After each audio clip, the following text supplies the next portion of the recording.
నవరాత్రుల్లో మూడవ రోజు అవతారం అన్నపూర్ణాదేవి అవతారం. అన్నపూర్ణాదేవి అనేది పార్వతీదేవి అవతారం. ఆమెను అన్నదాత, ఆహార ప్రదాత్రి, ఐశ్వర్యం మరియు తృప్తి ప్రసాదించే తల్లిగా ఆరాధిస్తారు. ఈ వీడియోలో అమ్మవారి ఆవిర్భావం కథ, పూజా విధానం, అలాగే అమ్మవారి మంత్రం గురించి పూర్తిగా డీటెయిల్గా చెప్పాను.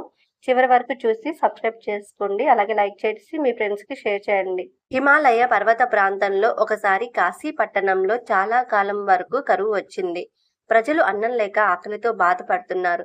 పంటలు పండక, గింజలు దొరకక, జంతువులు కూడా దాహాతితో అల్లాడుతున్నాయి. అప్పుడు అందరూ పరమేశ్వరుని వద్దకు వెళ్లి రక్షణ కోరారు. ఆ సమయంలో శివుడు ప్రపంచమంతా మాయ అని పార్వతీదేవికి ఉపదేశం చేస్తున్నాడు. ఆయన అన్నాడు, ఈ జగతిలో అన్నం, ఆహారం వంటివి నిజమైనవి కావు.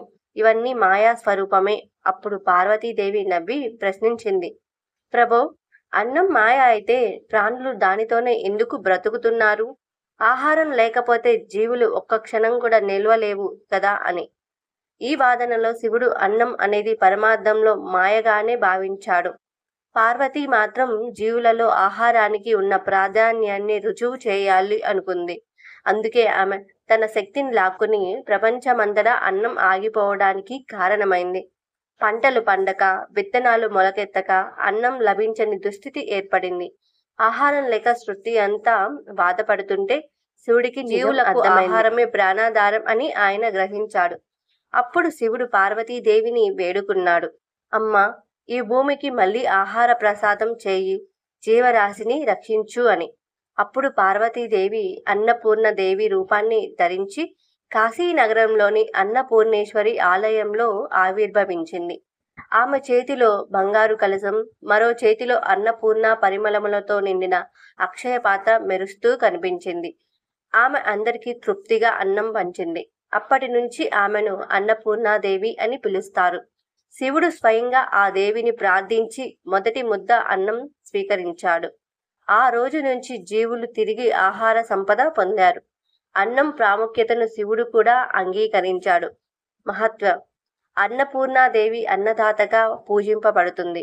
ఎవరు ఆమెను భక్తితో ఆరాధిస్తారో వారింట ఎప్పటికీ అన్నం కొరగదు అని విశ్వాసం. కాశీలోని అన్నపూర్ణేశ్వరి ఆలయం ఈ ఆవిర్భావానికి గుర్తుగా నిలిచింది.